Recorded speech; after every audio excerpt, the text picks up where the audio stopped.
श्रीगणेशाय नमः। श्रीसरस्वत्यै नमः। श्रीगुरुभ्यो नमः। श्रुतिस्मृतिपुराणानाम् आलयं करुणालयं नमामि भगवत्पाद शङ्करं लोकशङ्करं। शङ्करं शङ्कराचार्यं केशवं बादरायणं सूत्रभाष्यकृतौ वन्दे भगवन्तौ पुनः पुनः। ईश्वरो गुरुरात्मेति मूर्तिभेदविभागिने व्योमवद्व्याप्तदेहाय दक्षिणामूर्तये नमः। योऽन्तः प्रविश्य मम वाचमिमां प्रसुप्तां सञ्जीवयत्यखिलशक्तिधरस्वधाम्ना अन्यांश हस्तचरणश्रवणत्वगादीन् प्राणान् नमो भगवते पुरुषाय तुभ्यम्।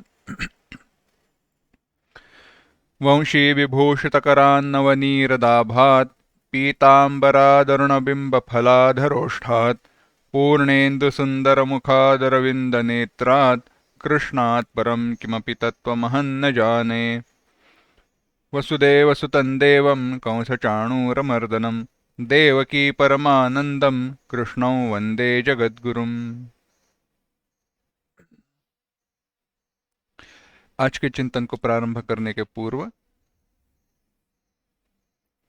7वें श्लोक से लेके 5वें श्लोक से लेके 10वें श्लोक तक एक साथ पढ़ेंगे।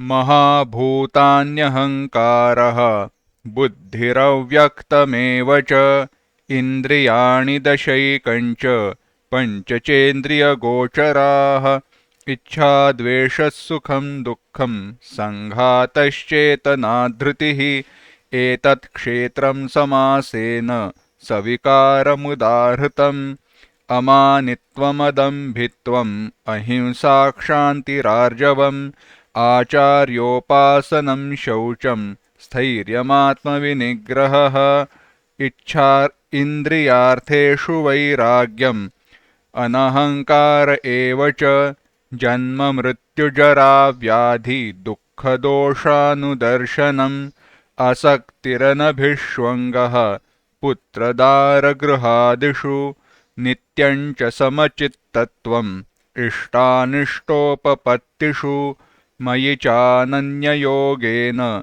भक्तिरव्यभिचारिणी विविक्तदेशसेवित्वम् अरतिर्जनसंसदि। भगवान यहाँ पे प्रकृति का और ज्ञान के उपलब्धि के साधन जिनको ज्ञान शब्द से कहा गया उनका वर्णन करते हैं। उन्होंने वर्णन किया कि प्रकृति क्या है, उसमें कहा महाभूतान्य अहंकारो बुद्धिरव्यक्तमेव च इत्यादि। पंचमहाभूत, अहंकार, अव्यक्त, अव्यक्त यानी माया इत्यादि का जो सारे है वह प्रकृति का अंग है। और प्रकृति का अंग है कहते वक्त इस अध्याय के दृष्टि से वह क्या है, वह क्षेत्र है। और इसको जो जानने वाला है वह क्षेत्रज्ञ है। इस सबका जिसे ज्ञान होता है वह क्या है, वह क्षेत्रज्ञ है। अब उसके ज्ञान के लिए आवश्यक जो साधन है, जो गुण है, उन गुण समुदाय का वर्णन ज्ञान इस शब्द से किया। और वह गुण समुदाय क्या है, तो कहा अमानित्व, अदम्भित्व इत्यादि। उसमें हमने चिंतन किया था ईश्वर में अनन्य योग से अपृथक समाधिना, अनन्य अव्यभिचारिणी जो भक्ति है वह अनन्य भक्ति कहा ईश्वर में। और भक्ति का नाम क्या है, एकतानता, भगवत स्वरूप से उससे एक हो जाना, यही भक्ति है। भगवत स्वरूप से एक हो जाना यही भक्ति है। आगे कहा इस और क्या है, विविक्त देश सेवित्वम, एकांत सेवन करना, एकांत में रहना। और एकांत का अर्थ देखा था हमने, विविक्त का अर्थ देखा था। विविक्त यानी निर्जन, शुद्ध, पवित्र ऐसे जगह पर रहना जहां पे लोगों का संपर्क न आवे। लोगों के साथ, कैसे लोगों के साथ, जो विनयशील न हो, जो हमें हमारी साधना से भटकाएंगे, दूर ले जाएंगे, ऐसे लोगों से संपर्क जहां पे न हो, ऐसा जो स्थान वह कहा विविक्त देश। और ऐसे देश के सेवन करने का स्वभाव, ऐसे देश में रहने का स्वभाव, उस प्रकार से रहने का स्वभाव वह हुआ अविविक्त देश सेवित्वम।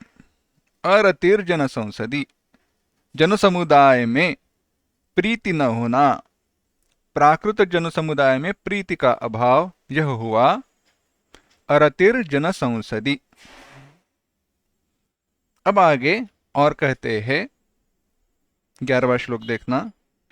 अध्यात्म ज्ञान नित्यत्वम् तत्वज्ञानार्थ दर्शनम् एतज्ज्ञानमिति प्रोक्तम् अज्ञानं यदतोऽन्यथा।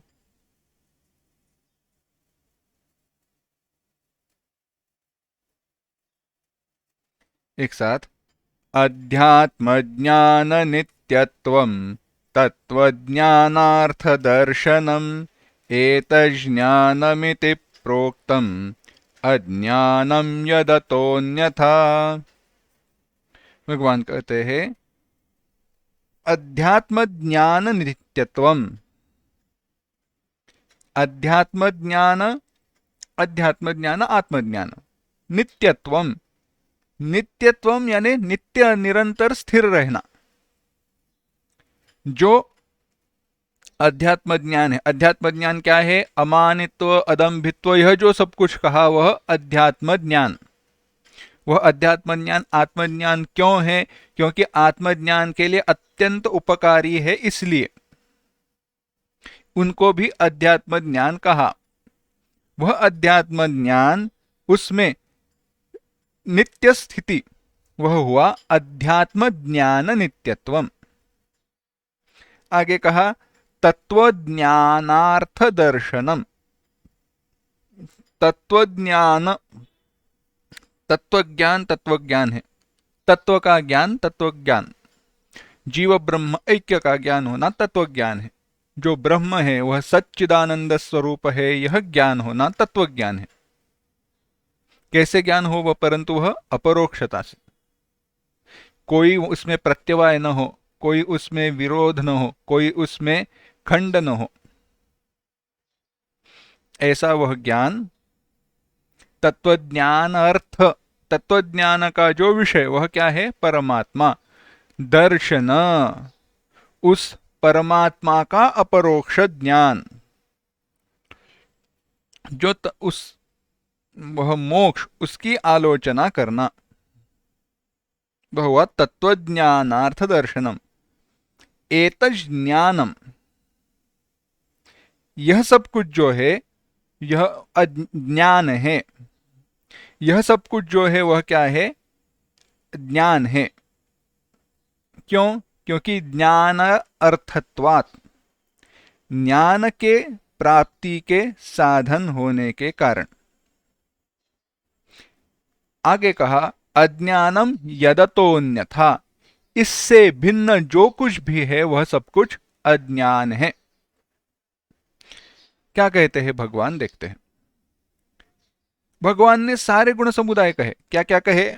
अमानित्व, अदम्भित्व, अहिंसा, शांति, आर्जव, आचार्योपासनम, शौचम, स्थैर्यम, आत्मविनिग्रह इत्यादि, यह सब कुछ हमने इसका विस्तार से चिंतन किया है।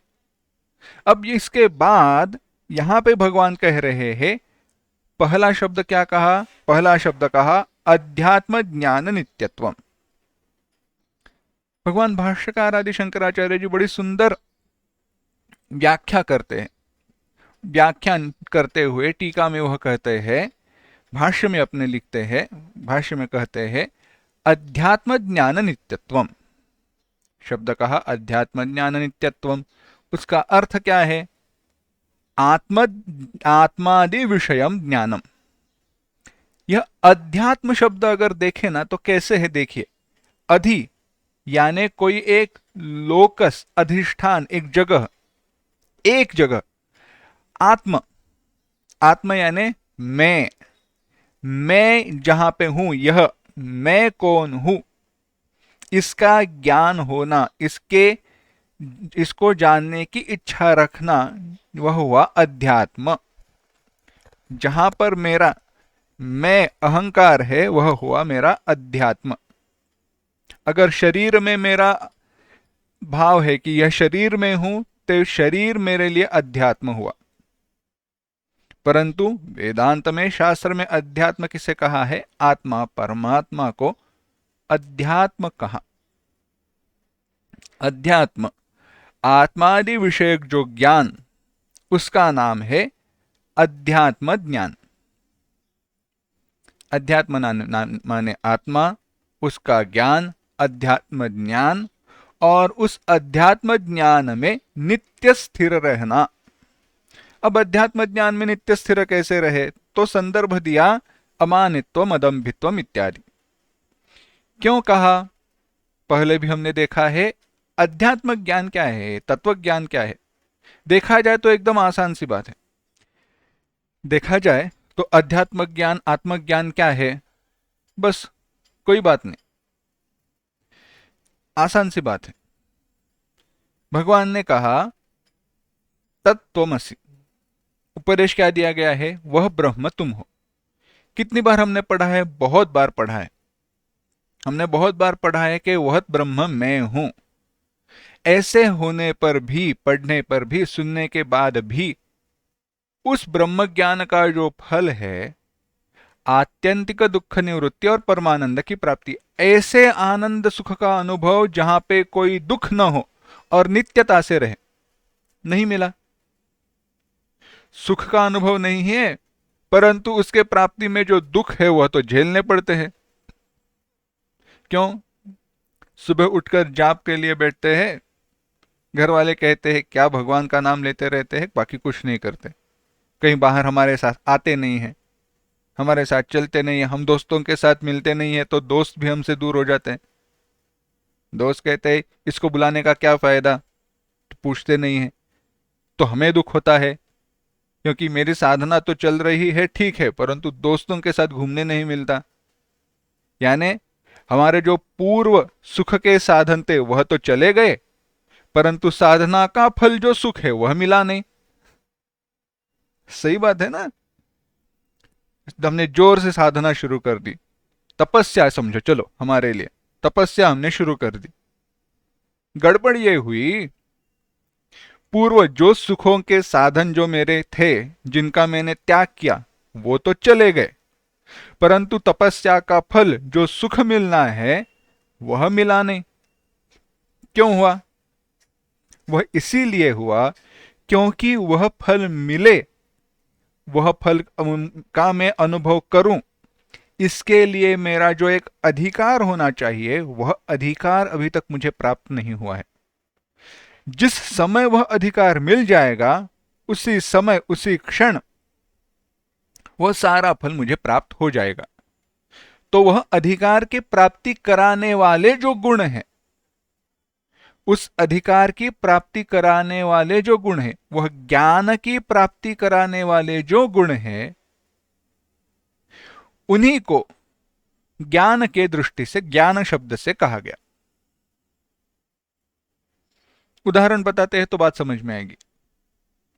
ऐसे है, अगर राजा की अचानक मृत्यु हुई और उसका जो बेटा है वह छोटा है, जो राजपुत्र है वह छोटा है, तो राजपुत्र को उसी उम्र में राज्याभिषेक नहीं होता है, सिंहासन पर बिठाया नहीं जाता, उसको युवा राज्याभिषेक होता है। यानी अगला राजा कौन? तो अगला राजा यह हो जाएगा। राज्य के सारे काम अगले जो है, इस राजा के बाद, अब राजा के बाद कौन संभालने वाला है? यह संभालेगा। परंतु उसको राजगद्दी पर, सिंहासन पर बिठाया नहीं जाता।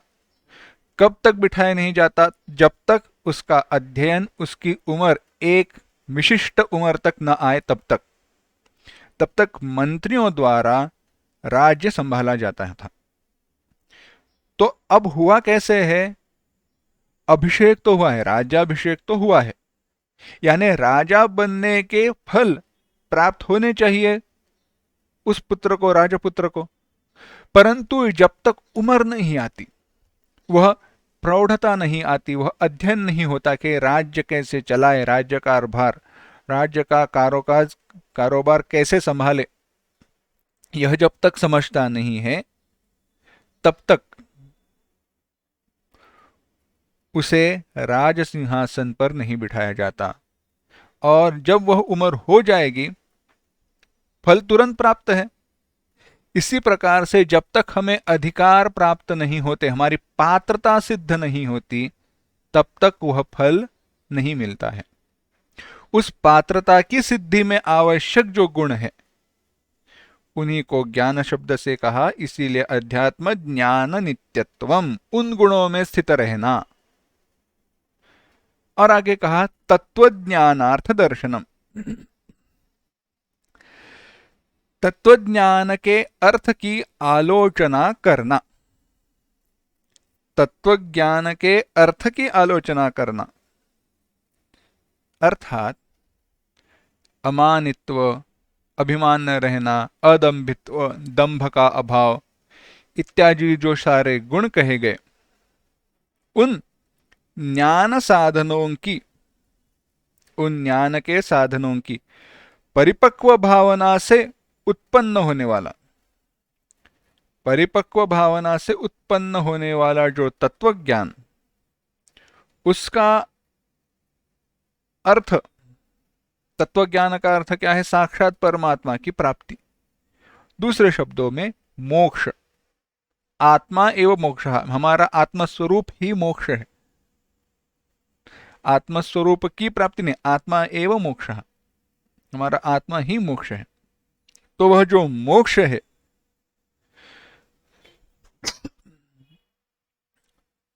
उसकी आलोचना करना, यह हुआ तत्वज्ञानार्थ दर्शनम।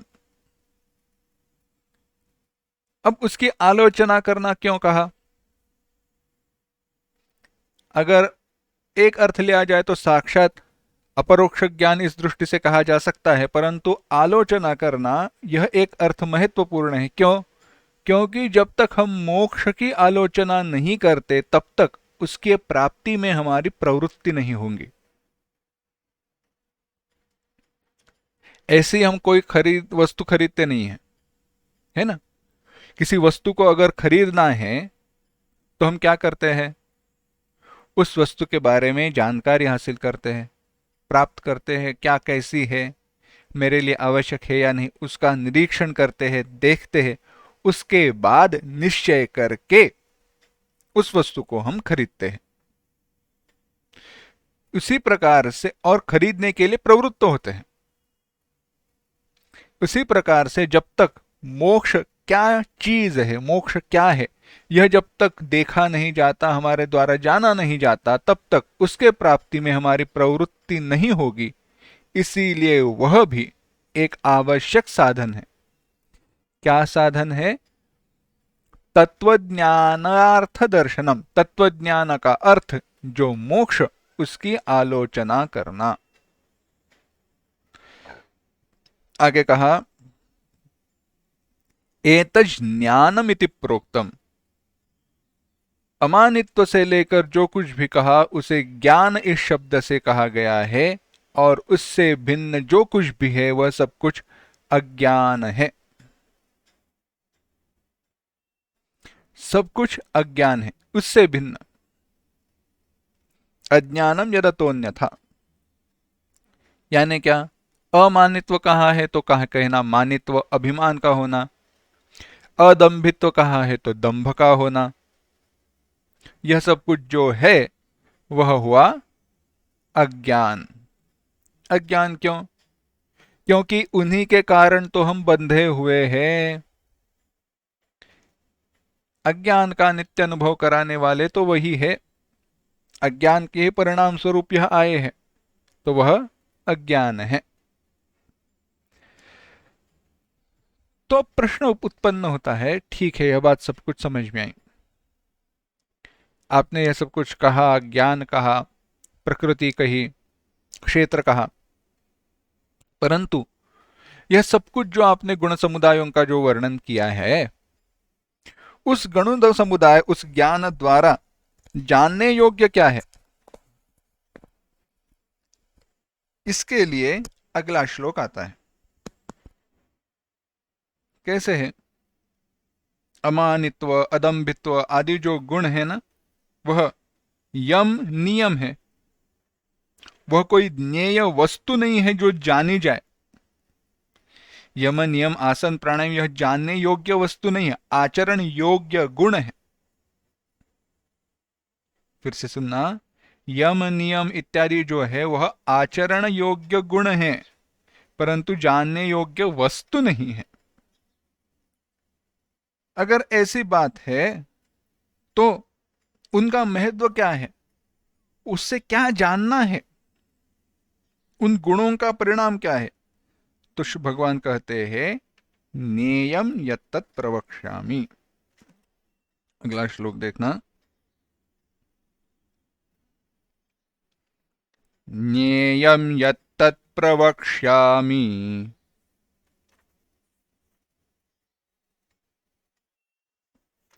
यज्ञात्वामृतमश्नुते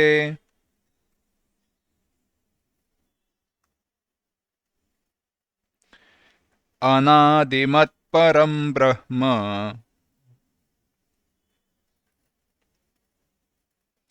न सत्तन्नासदुच्यते।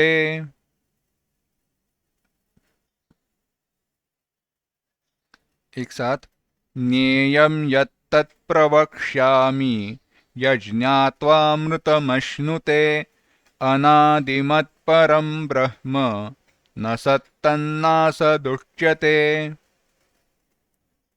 भगवान कहते हैं यत ज्ञेयम, यत ज्ञेयम जो ज्ञेय है, जो जानने योग्य है, वह तत्प्रवक्ष्यामि वह मैं बताता हूं, वह मैं बता रहा हूं।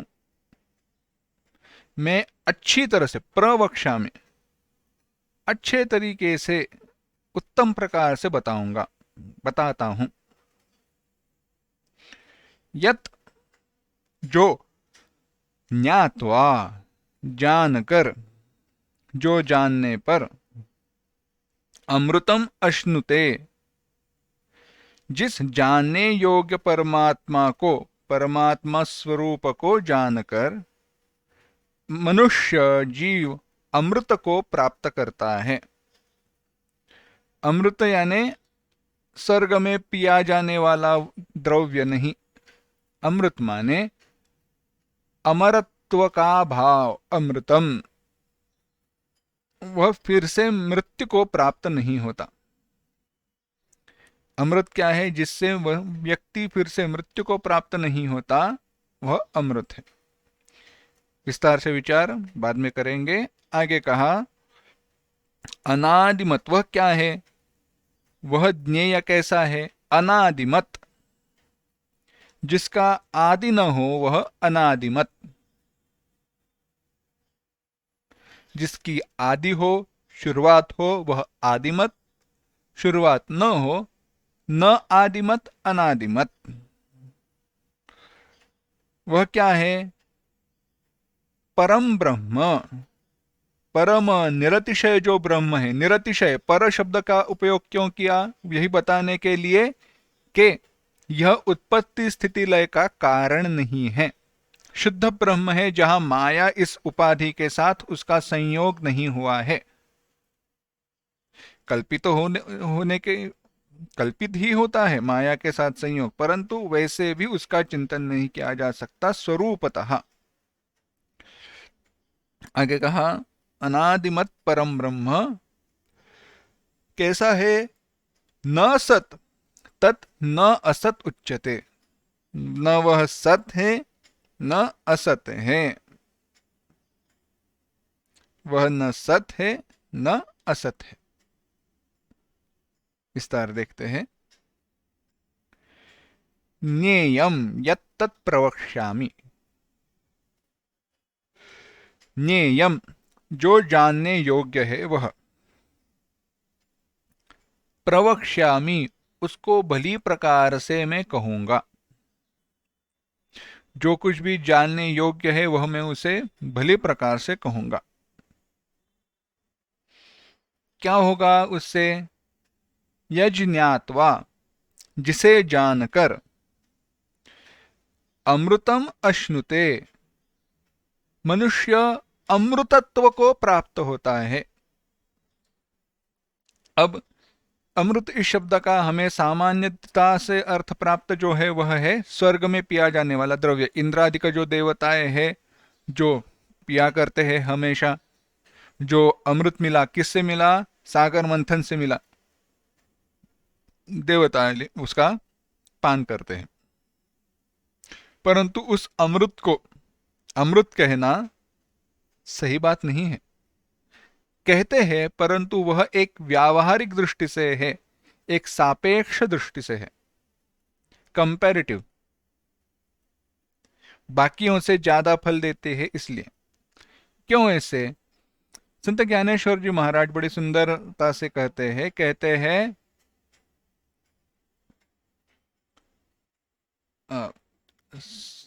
जे काळकूटाचे सहोदर मृत्यू भेणे प्याले नर, दिहीचे पुरंदर 14 जाती। जे काळकूटाचे सहोदर, काळकूट यानी हलाहल, जो विष निकला था समुद्र मंथन में, विष भी निकला था जिसका पान शंकर जी ने किया, कंठ में उसको धारण किया। अब वह विष निकला है समुद्र से, अमृत भी निकला है समुद्र से, तो वह दोनों क्या हुए? सहोदर, यानी एक दूसरे के भाई हुए, बंधु हुए। देखिए, सोचिए, विष और अमृत। बचपन में हम खेल खेला करते थे विष अमृत करके। कोई एक भागा करते थे, एक कोई पकड़ने वाला रहता था, पकड़ने के बाद कहेगा विष, तो वो वहीं पे खड़ा रहेगा। दूसरा जब तक कोई आकर अमृत कह के उसको हाथ नहीं लगाता तब तक।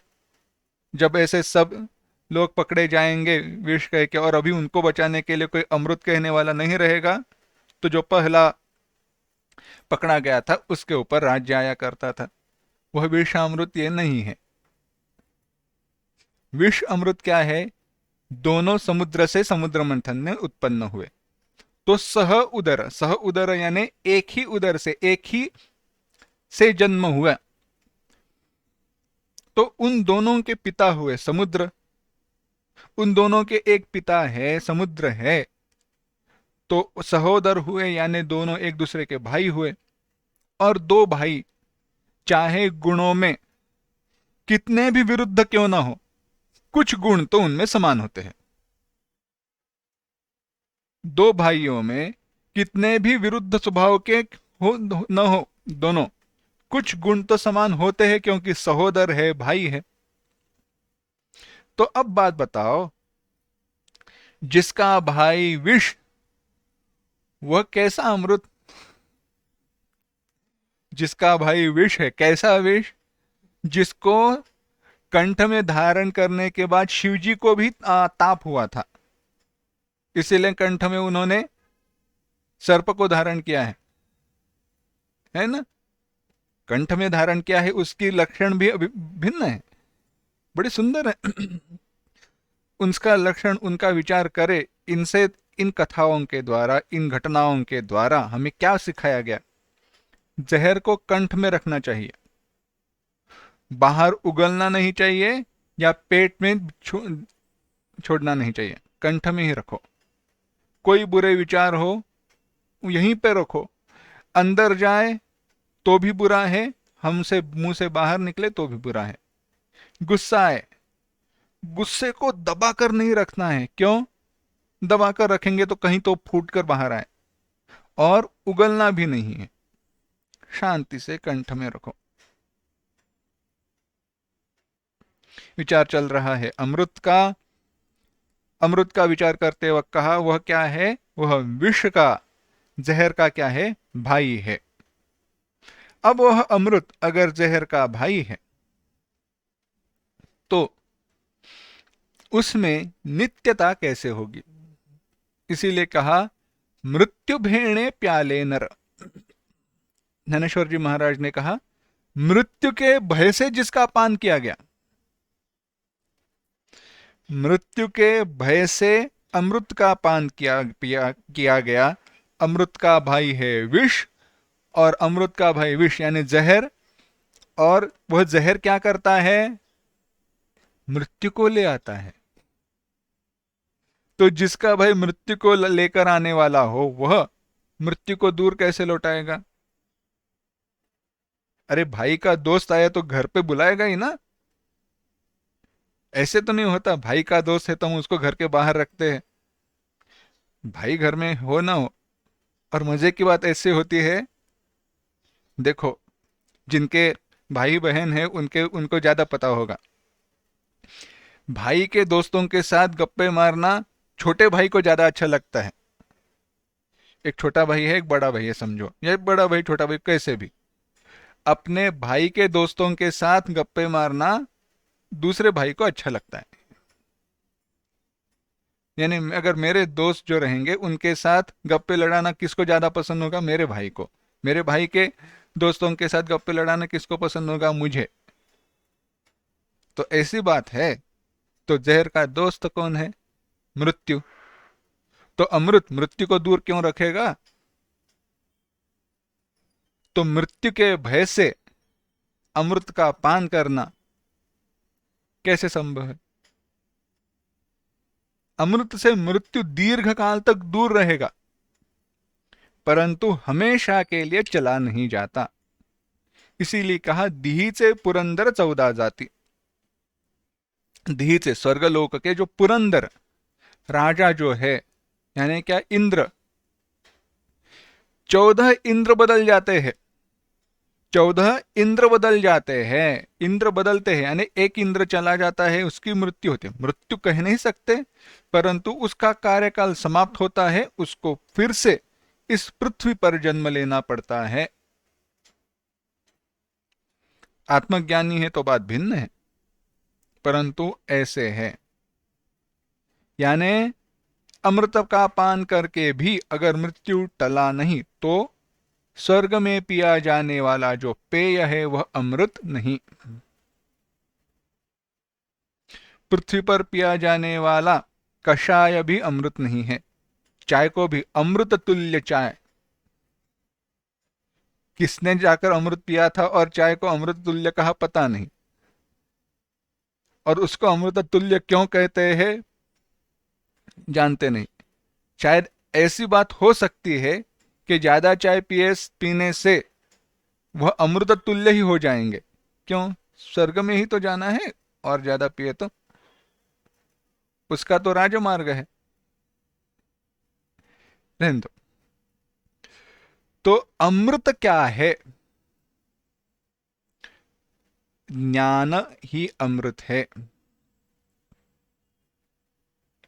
ब्रह्म ज्ञान, मोक्ष ही अमृत है। ऐसी अवस्था, ऐसा ज्ञान जिसके बाद फिर से मृत्यु को प्राप्त न हो। जीव फिर से मृत्यु को क्यों प्राप्त होता है? क्योंकि वह अज्ञानी है, बंधा हुआ है, जन्म मृत्यु के चक्कर में फंसा हुआ है। अमर भाव का लाभ कर लेना, फिर से मृत्यु को प्राप्त न होना, अमृतत्व की प्राप्ति है। वही भगवान यहां पे कहते हैं, यज्ञात्वा, जिसे जानने पर अमृतत्वम अश्नुते, मनुष्य अमृतत्व को, अमरता को प्राप्त होता है। अमृत को, अमर भाव का लाभ कर लेता है, नहीं मरता। आगे कहा वही ज्ञेय जो है कैसे है? अनादिमत। अनादिमत, जिसकी आदि हो, तदस्यास्ति इति।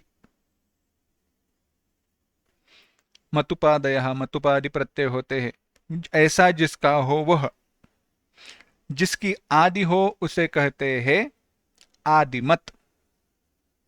जिसकी आदि हो उसे कहते हैं आदिमत। न आदिमत, अनादिमत। जिसकी आदि न हो, जिसकी शुरुआत न हो, वह है अनादिमत। जिसकी शुरुआत न हो वह अनादिमत कहलाता है। वह कौन है? अनादिमत क्या है? कहा परम ब्रह्म। वह पर ब्रह्म जो है, निरतिशय ब्रह्म जो है, जो इस प्रकरण में ज्ञेय जानने योग्य रूप से वर्णित है, वही परब्रह्म है, अनादिमत।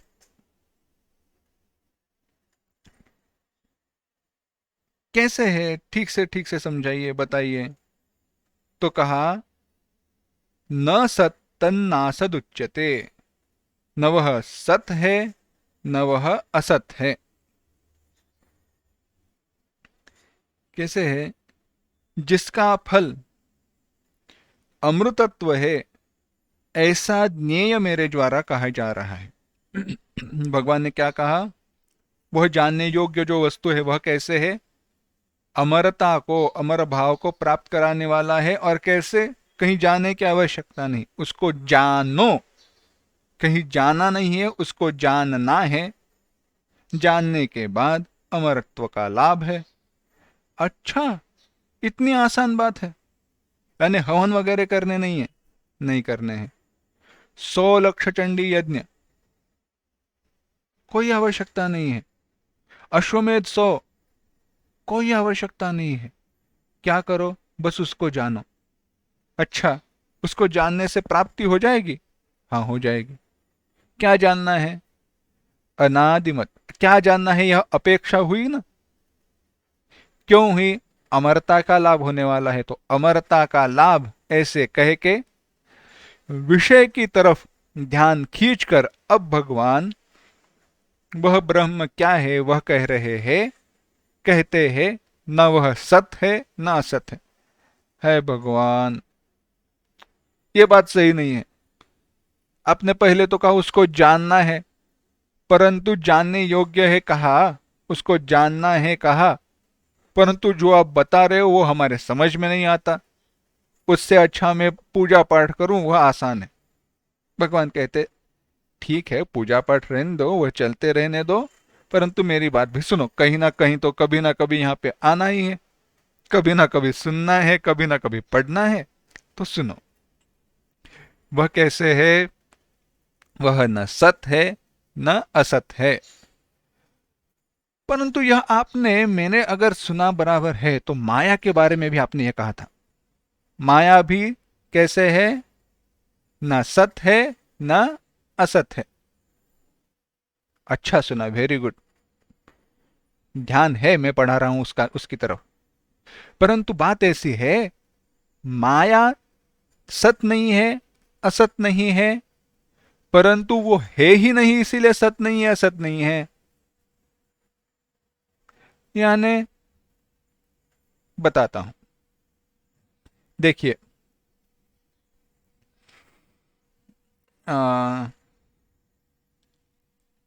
ठीक से सुनना, वाक्य किस प्रकार से कहे जा रहे हैं उसकी तरफ ध्यान देना, तभी जाकर यह सत असत नहीं है यह बात समझ में आएगी। एक रस्सी है, एक रस्सी है, ठीक प्रकाश नहीं है, आजू बाजू में ठीक प्रकाश नहीं है, संध्या समय है, शाम का समय है, जाते वक्त लगा सर्प है। यानी रस्सी पर किसका आभास हुआ है? सर्प का। रस्सी पर आभास हुआ ना, अध्यास हुआ। किसका आभास हुआ? सर्प का आभास हुआ। अब मुझे बताओ, वह जो सर्प है ना, वह सचमुच में है या नहीं है? वह सर्प सत्य है या असत्य है? वह असत्य नहीं है, क्योंकि अनुभव हुआ, दिखाई दिया। जो असत वस्तु है उसका कभी भी अनुभव नहीं हो सकता। जो असत वस्तु है उसका कभी भी अनुभव नहीं हो सकता। जैसे ख पुष्प आकाश में दिखाई देने, आकाश का फूल नहीं होता है, खरगोश के सींग, खरगोश के सींग नहीं होते है, नहीं होते, तो वह असत कहे गए, कभी उनका अनुभव होना संभव नहीं है। परंतु सर्प भ्रम की दृष्टि से क्यों न हो, दिखाई दिया, इसीलिए उसको असत नहीं कह सकते, तो वो सत है, सच्चा है। अरे सत कैसा हो, क्या कर उसने काटा, उसके जहर का क्या आपके शरीर के ऊपर परिणाम हुआ? जब रस्सी को देखा तो सर्प चला गया। और सत वही है जिसका कभी विनाश नहीं होता। सत क्या है? सत वही है जो तीनों कालों में रहता है। कालत्रयेपि तिष्ठति इति सत। क्या कहा? तीनों काल में जो रहता है वह सत्य है। अच्छा, तीनों काल में रहने वाली वस्तु सत्य है। तो जब रस्सी दिखाई दी गई तो सर्प चला गया, यानी सर्प तीनों काल में रहा नहीं। इसीलिए क्या हुआ? सर्प क्या है? सर्प सत भी नहीं है। यानी सर्प सत नहीं है, असत नहीं है। क्या दोनों है? सत असत दोनों? वह भी नहीं है। इसी प्रकार से माया है, ना वो सत है ना असत है। असत नहीं है क्यों? क्योंकि अनुभव, माया और उसका कार्य हमें अनुभव को आते हैं, उसका हम अनुभव करते हैं, इसलिए वह सत नहीं है। क्यों? ज्ञान से उसका विनाश होता है, इसलिए। परंतु एक बात ध्यान में रखना, ब्रह्म से यह सारे भिन्न है क्योंकि माया का अंत है, ब्रह्म का अंत नहीं है। बात समझ में आई? परंतु दोनों को सद असत से भिन्न क्यों कहा? ठीक है, मैं थोड़ा वाक्य बदलकर बताता हूं। वो रस्सी, वो रस्सी जिस रस्सी पर सर्प का आभास हुआ था, वो कहां पे है? वो रस्सी जिस पर सर्प का आभास हुआ था, वो कहां पे है? अब बात ऐसी है, वो रस्सी जिसके ऊपर सर्प का आभास हुआ था, ऐसी कोई रस्सी ही नहीं है। क्यों? रस्सी रस्सी है, उस पर सर्प का आभास हुआ था, ऐसे हम कब कहेंगे? जब सर्प का आभास हुआ है तब। परंतु वास्तव में स्वरूपतः क्या रस्सी ने अपने स्वरूप को छोड़ा है? कुछ बदला है? कुछ नहीं बदला। यानी वो रस्सी जहां पे मैंने सर्प को देखा था, ऐसी कोई वस्तु ही नहीं है ना, जिससे मैं सर्प का अधिष्ठान कह सकूं, आधार कह सकूं। ऐसी रस्सी तत्व दृष्टया, सिद्धांत के दृष्टि से है नहीं। तो वह नहीं है जब तक सर्प का अध्यास हुआ था। अध्यास की निवृत्ति के बाद सर्प का भास हुआ था, उस आभास की निवृत्ति के बाद जब वह रस्सी दिखी, तब कह सकते अरे ये तो रस्सी है जहां मैं सर्प देख रहा था। तब तक ठीक है। परंतु बाद में वह भाव भी चला जाएगा। यानी सर्प के अधिष्ठान रूप रस्सी, यह जो हमारी कल्पना थी, उस रस्सी की कल्पना वह चली गई। इसीलिए वह रस्सी, वो रस्सी जो सर्प के लिए अधिष्ठान बनी थी, वह सत नहीं है। परंतु रस्सी रस्सी ही है। और जो वस्तु होती ही नहीं है, उसके ऊपर कभी अध्यास नहीं हो सकता। जो वस्तु कभी होती नहीं है उसके ऊपर कोई अध्यास नहीं हो सकता, आरोप नहीं हो सकता, भ्रम नहीं हो सकता। परंतु रस्सी के ऊपर सर्प का भ्रम हुआ है, इसीलिए रस्सी असत नहीं है। इस दृष्टि से रस्सी न सत है न असत है।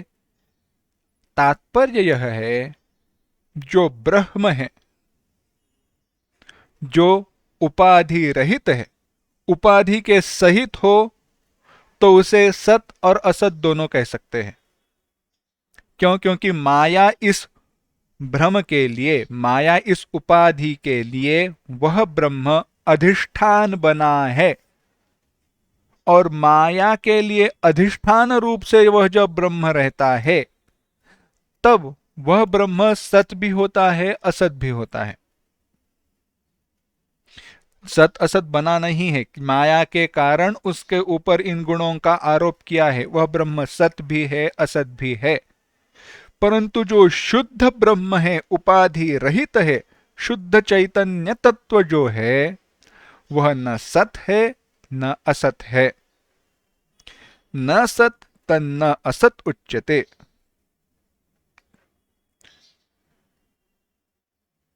इसीलिए भगवान ने कहा न सत तन्न असत उच्यते। वह इंद्रियों के द्वारा जाना नहीं जाता, यह इंद्रियों के परे है। विदित विदिताभ्याम अन्यत इति श्रुतेः। वह ज्ञेय सत शब्द के द्वारा। अब दूसरे शब्दों में इनका विचार करते हैं।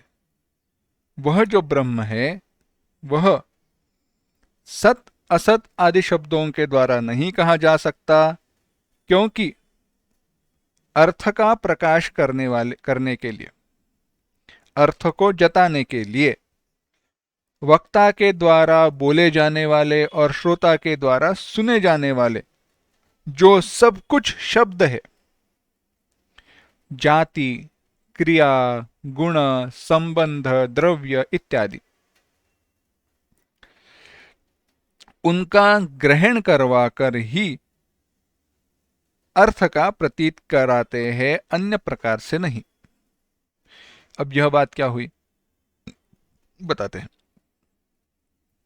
जैसे भगवान भाष्यकार जी ने बड़ी सुंदर बात से कही, बड़ा सुंदर यह भाष्य विचार किया है, चिंतन किया है। कहते हैं जैसे जब हम कहते हैं गौ, गाय या घोड़ा, किसी जाति विशेष का ज्ञान हुआ।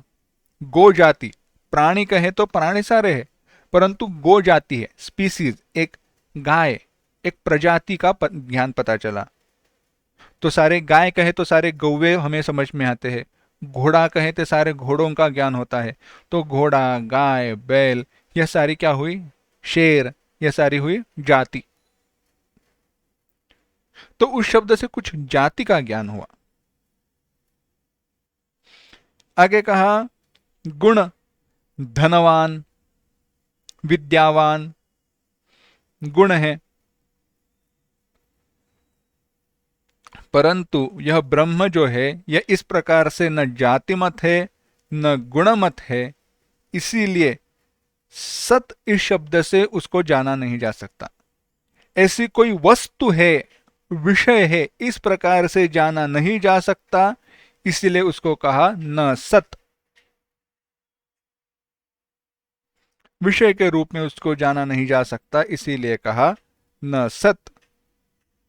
परंतु वह है, वह अभाव रूप नहीं है, इसीलिए कहा न असत। वह बिल्कुल नहीं है ऐसा नहीं, परंतु जैसे विषय अनुभव को आते हैं वैसे भी वह नहीं है, इसीलिए उसको कहा न सत। वह ज्ञेय सत शब्द से होने वाली प्रतीति का विषय नहीं है। सत शब्द से यह वस्तु है ऐसे उसका अनुभव नहीं होता, और इंद्रियों के उपाधियों के द्वारा, इंद्रियों के द्वारा उसका ज्ञान नहीं होता, इसीलिए वह न सत है, परंतु वह अभाव स्वरूप नहीं है, इसीलिए वह असत भी नहीं है। इसीलिए भगवान ने उस ब्रह्म का वर्णन किया, न सत तन्न असत उच्यते, न वह सत है न असत है। अब उसको बताने के लिए भगवान क्या करते हैं, भगवान कहते हैं समस्त प्राणियों की जो इंद्रियां है, उन इंद्रियों के उपाधियों द्वारा उस ज्ञेय के अस्तित्व का प्रतिपादन, उस ज्ञेय के अस्तित्व को बता रहे हैं भगवान अगले श्लोक में। किस प्रकार से? प्राणियों की इंद्रियों के उपाधि द्वारा, इंद्रियादि उपाधियों के द्वारा कह रहे हैं। 13वां श्लोक देखना। सर्वतः पाणिपादं तत्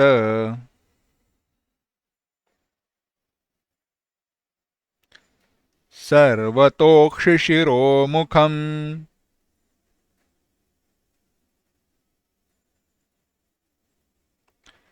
सर्वतः श्रुतिमल्लोके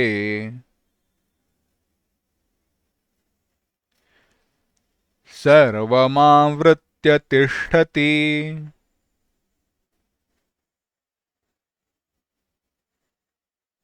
एक साथ।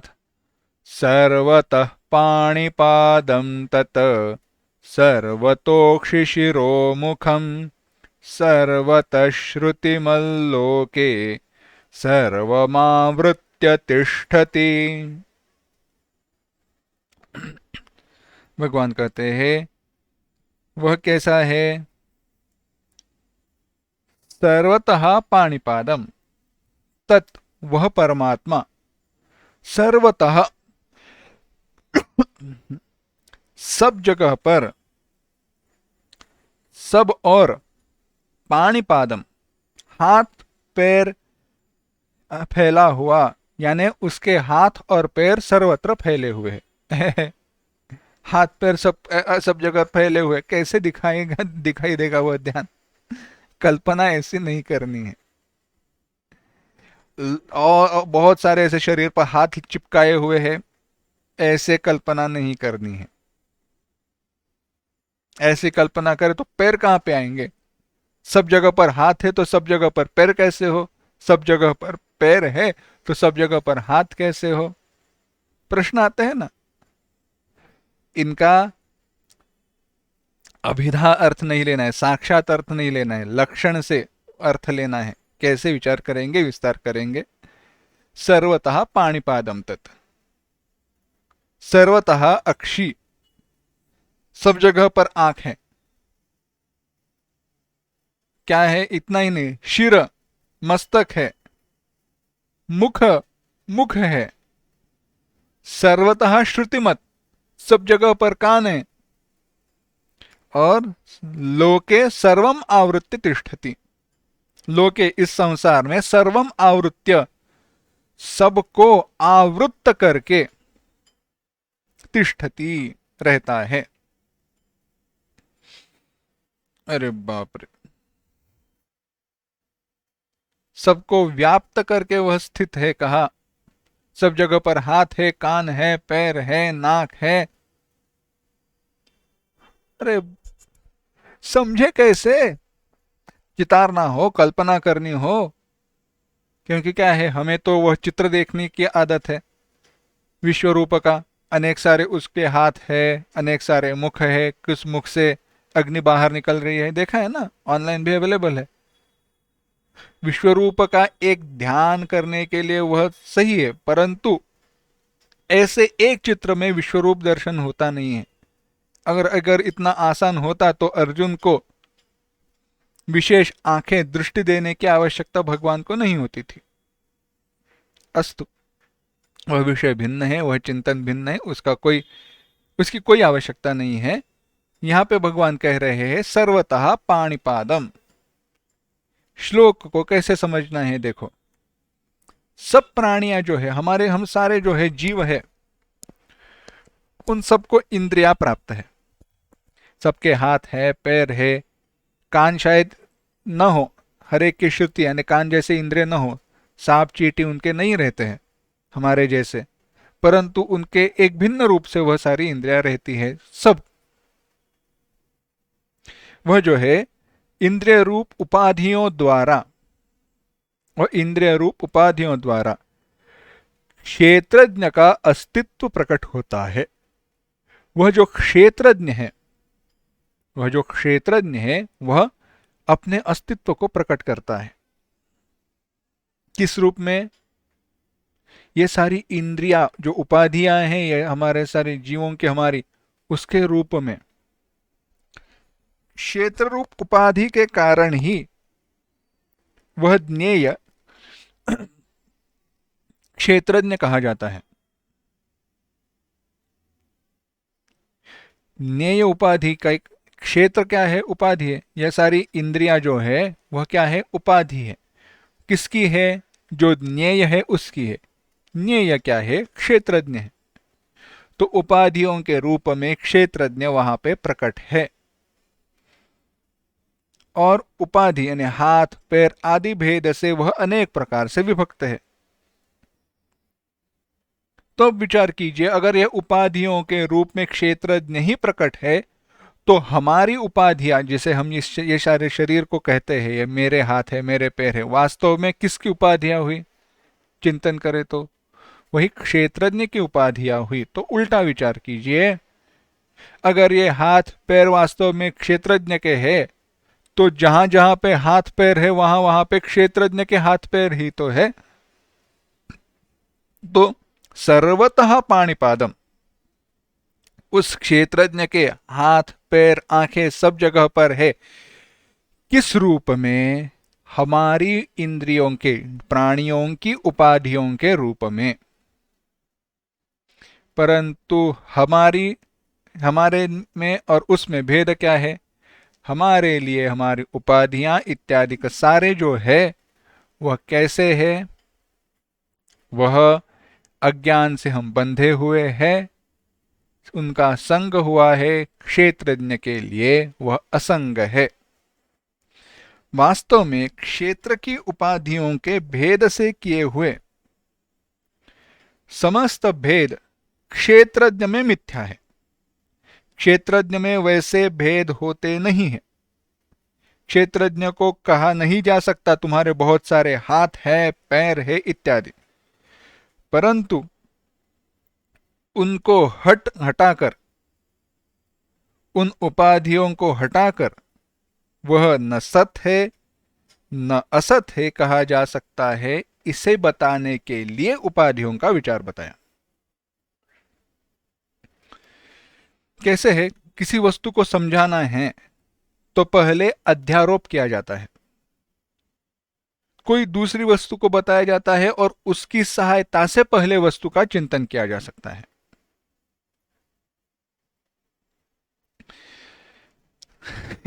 ऐसे देखिए, एक व्यक्ति था,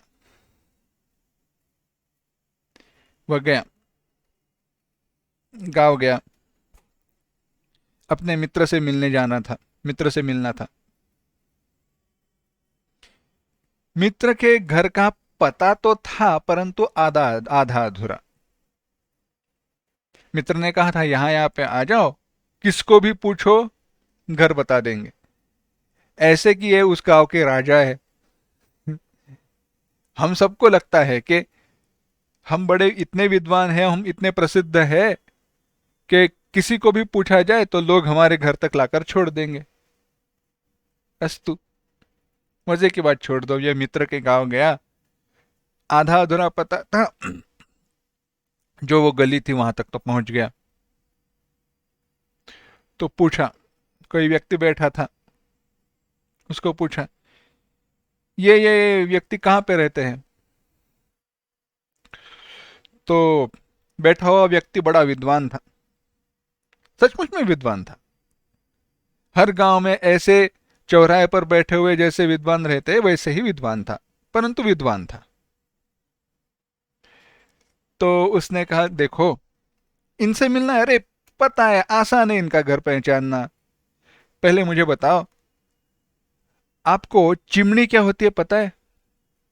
चिमनी?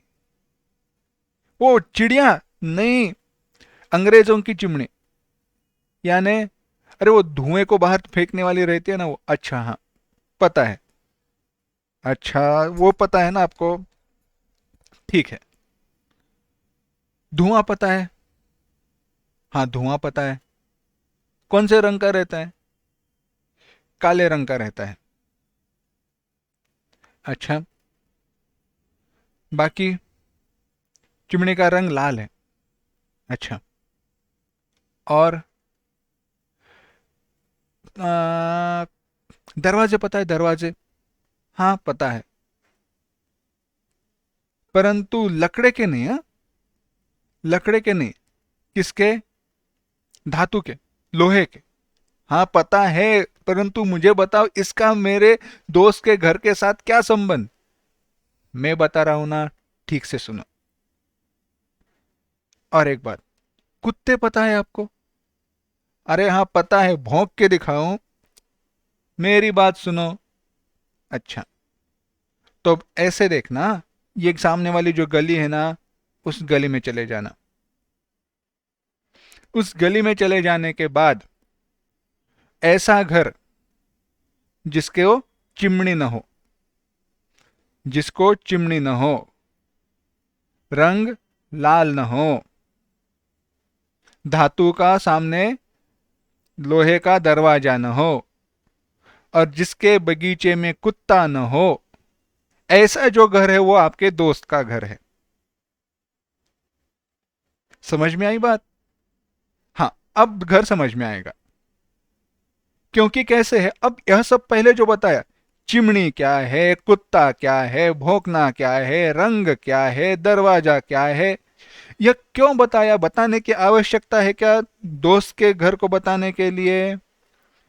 वास्तव में आवश्यकता नहीं है, परंतु यह क्यों बताया? उसका अध्यारोप पहले किया और कहा, ये जहां पे नहीं है ऐसा घर। क्योंकि अगर कहते जिस घर में कुत्ता नहीं है, जिस घर के बगीचे में कुत्ता नहीं है, तीन चार घर मिल जाते। जिस घर को चिमनी नहीं है, दो तीन घर मिल जाते। जिस घर को लोहे का दरवाजा नहीं है, चार पांच घर मिल जाते। ऐसी बात है ना? इसीलिए ऐसे सारे गुणों को एक किया जो उसके नहीं है, और बताया ये जहां पे नहीं मिलेगा वो तुम्हारे दोस्त का घर। ऐसे ही जो न सत्तन ना सदुच्यते, ऐसे परब्रह्म बताना है, उस परब्रह्म को बताने के लिए, समझाने के लिए क्या कहा? सर्वतः पाणिपादम वगैरह कहा, और कहा यह सर्वतः पाणिपादम होने के बाद भी यह जिसका नहीं है वो जो बच जाता है वह क्या है? वह परमात्मा है। वही न सत्तन नासदुच्यते, वही परब्रह्म ब्रह्म है, वही परमात्मा है, वही परमात्मा स्वरूप है। तो अब विचार कीजिए, जहां पर भी हमें इंद्रियों का, उपाधियों का ज्ञान होता है, वह क्या हुआ? वह जैसे हमारी उपाधि है, वह परमात्मा की भी उपाधि है। और उपाधि होने के कारण, उपाधि के रूप में शायद साक्षात परमात्मा, शायद नहीं, साक्षात परमात्मा वहां पे उपस्थित क्यों न हो, परंतु वह उपाधि परमात्मा में आरोपित है, मिथ्या है, सचमुच में परमात्मा नहीं है। तो वहां से उपाधि को हटा दो, जो बच जाएगा वह ब्रह्म है। गली में जाने के बाद सबको सब कुछ देखते जाओ, जहां पे न कुत्ता है, न लोहे का दरवाजा है, न लाल रंग है, न चिमनी है, ऐसा जो घर, वह मेरे दोस्त का जैसे घर था, वह व्यक्ति के दोस्त का जैसे घर था, उसी प्रकार से जहां पे न रंग है, न रूप है, न कोई उपाधि है, परंतु जो है, जो बच जाता है, वही परब्रह्म है। कैसा? न सत तन न असद उच्यते। अब उपाधि रूप हाथ, पैर, आदि इंद्रियों के अध्यारोप से शंका हो सकती है किसी को कि ज्ञेय क्या उन उपाधियों वाला सचमुच में है? अच्छा, ऐसे हो सकता है? तो उसके ऊपर भगवान कहते हैं सर्वेंद्रिय गुणाभासम इस श्लोक में 14वां श्लोक देखते हैं। सर्वेंद्रिय गुणाभासम सर्वेंद्रिय विवर्जितम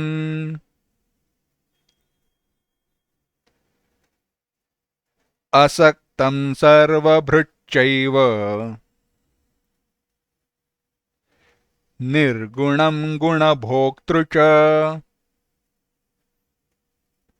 एक साथ, सर्वेन्द्रिय गुणाभासम सर्वेन्द्रिय विवर्जितम असक्तं सर्वभृच्चैव निर्गुणं गुणभोक्तृ च। भगवान कहते हैं वह परमात्मा जो है वह कैसा है? सर्वेंद्रिय विवर्जितम, सारे इंद्रियों से रहित है। सारे इंद्रियों से रहित है। सर्वेंद्रिय गुणाभासम, वह ज्ञेय जो है वह समस्त इंद्रियों के गुणों से अवभाषित प्रतीत होने वाला है।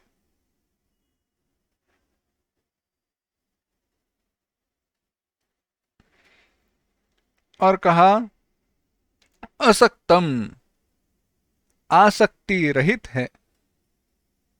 सर्वभृत, सबका भरण पोषण करने वाला है। वह सबका सबको धारण करने वाला है। इतना ही नहीं, वह निर्गुण है, वह गुणों से रहित है और गुण भोक्तृ च, गुणों का भोक्ता है। वह सुख दुख इन इस रूप में परिणत हुए जो तीन गुण हैं उनका शब्दादि द्वारा भोग करने वाला है, उन्हें उपलब्ध कराने वाला है। क्या है इसका विस्तार हम अगली बार देखेंगे। ओम असतो मा सद्गमय तमसो मा ज्योतिर्गमय मृत्योर्मा अमृतंगमय। ओम शांति शांति शांति। हरि ओम श्री गुरुभ्यो नमः। हरि ओम। नमो नमः। प्रणाम प्रणाम।